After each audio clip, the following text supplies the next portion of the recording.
ನಮ್ಮವ್ರ ಇತಿಹಾಸ ಪುಟದಲ್ಲಿ ಬರೀ ಇದೇ ಮಾಡಿದ್ರು. ನಮ್ಮ ಎಂದೂ ಒಂದಾಗ್ಲಿಲ್ಲ. ಭಾರತ ದೇಶದ ಇತಿಹಾಸದ ಪುಟದಲ್ಲಿ ನೋಡ್ರಿ, ನೂರಾರು ಘಟನೆಗಳ ತೆಗೆದುಕೊಡ್ರಿ ನೀವು. ಗಜನಿ ಭಾರತ ದೇಶದ ಮೇಲೆ 17 ಬಾರಿ ದಾಳಿ ಮಾಡಿದ. ಗಜನಿ ಭಾರತ ದೇಶದ ಸಂಪತ್ತನ್ನ ಕೊಳ್ಳೆ ಹೊಡಿಬೇಕು, ಭಾರತದಲ್ಲಿರುವಂತಹ ಹಣವನ್ನ, ಬಂಗಾರವನ್ನ ಮತ್ತು ರತ್ನಗಳನ್ನ ಕೊಳ್ಳೆ ಹೊಡಿಬೇಕು ಅಂತ ಹೇಳಿ ಆ ಗಜನಿ ಭಾರತ ದೇಶಕ್ಕೆ ಎಂಟ್ರಿ ಕೊಟ್ಟಾಗ ಆತನ 16ನೇ ದಾಳಿ 1026-27 ಸಮಯದಲ್ಲಿ ಆತನ ಸೈನ್ಯದ ಗಾತ್ರ ಎಷ್ಟಿತ್ತು? ಬರೀ 5,000 ಸೈನ್ಯ ಇತ್ತು. 5,000 ಸೈನ್ಯ.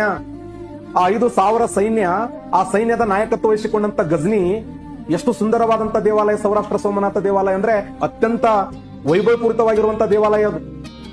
ಆ ದೇವಾಲಯದ ಮೇಲೆ ಹೆಂಗಿತ್ತು ದೇವಾಲಯ ಅಂತಂದ್ರೆ, ಕಂಬಗಳು ಬಂಗಾರದ ಕಂಬಗಳು, 2,000 kg ತೂಕದ ಗಂಟೆ, ಪ್ರತಿನಿತ್ಯ ಗಂಗಾ ನದಿಯ ನೀರನ್ನ, ಮತ್ತೆ ಯಮುನಾ ನದಿಯ ನೀರನ್ನ, ಮತ್ತೆ ಆ ಒಂದು ನರ್ಮದಾ ನದಿಯ ನೀರನ್ನ, ಮತ್ತೆ ಅಲ್ಲಿ ತಪತಿ ನದಿಯ ನೀರನ್ನ, ಪಂಚ ನದಿಗಳ ನೀರನ್ನ ಮಿಶ್ರಣ ಮಾಡಿ 3 ಹೊತ್ತು ಪೂಜೆ ಮಾಡ್ತಿದ್ರು. ಆ 3 ಹೊತ್ತು ಪೂಜೆ ಮಾಡೋರು ಯಾರು? 3,000 ಅರ್ಚಕರು. 5,000 ಸೈನ್ಯ ದೇವಾಲಯವನ್ನು ಪ್ರವೇಶ ಮಾಡುವಾಗ ಎಷ್ಟು ಜನ ನಿಂತು ನೋಡ್ತಿದ್ರಂದ್ರ, ಸುಮಾರು 50,000 ಜನ ನಿಂತು ನೋಡ್ತಿದ್ರಂತ.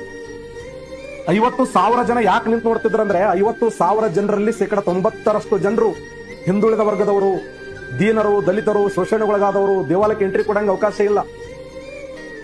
ಅದಕ್ಕೆ ನೀವು ಈಸಿಯಾಗಿ ನುಗ್ಗಿದ್ರು ಅವರು. ಆ ದೇವಾಲಯವನ್ನು ಹೊಡೆದ್ರು. ಅಲ್ಲಿಯ ಬಂಗಾರ ಮತ್ತು ರತ್ನ ತೆಗೆದುಕೊಂಡು ಹೋಗುವಂತ ಸಮಯದಲ್ಲಿ ನಮ್ಮ 50,000 ಜನ ಪ್ರೇಕ್ಷಕರ ರೀತಿಯಲ್ಲಿ ನಿಂತರು. ಯಾರು ದೇವಸ್ಥಾನವನ್ನು ಪ್ರವೇಶ ಮಾಡಲಿಲ್ಲ. ಯಾಕೆ? ಆ ಸಮಯದಲ್ಲಿ ಆ ಸಂದರ್ಭ ಹಂಗಿತ್ತು. ದೇವಸ್ಥಾನವನ್ನು ಪ್ರವೇಶ ಮಾಡಿದರೆ ದೇವಸ್ಥಾನ ಅಪವಿತ್ರವಾಗುತ್ತದೆ ಅನ್ನುವಂತ ಭಾವ ಇವತ್ತಿನ ಸಮಾಜದಲ್ಲಿ ನಾವು ಇದನ್ನು ನೋಡ್ತೀವಿ. ಇದೊಂದು ಅನಿಷ್ಟ ಪದ್ಧತಿ, ನಮ್ಮ ಸಮಾಜಕ್ಕೆ ಅಂಟಿಕೊಂಡಂತ ಅತ್ಯಂತ ದೊಡ್ಡ ಶಾಪ ಇದು. ಅದಕ್ಕೆ ನಾವೊಂದು ಆಗಲ್ಲ. ತಗೊಂಡು ಹೋಗುವ ಸಮಯದಲ್ಲಿ ಆತ ಬಂಗಾರಗಳನ್ನು ಚೆಲ್ತಿದ್ನಂತ. ಬಂಗಾರ ಚೆಲ್ಲುವ ಸಮಯದಲ್ಲಿ ಆ ಬಂಗಾರದ ನಾಣ್ಯಗಳನ್ನ ನಮ್ಮವ್ರು ಆಯ್ಕೋತಿದ್ರು.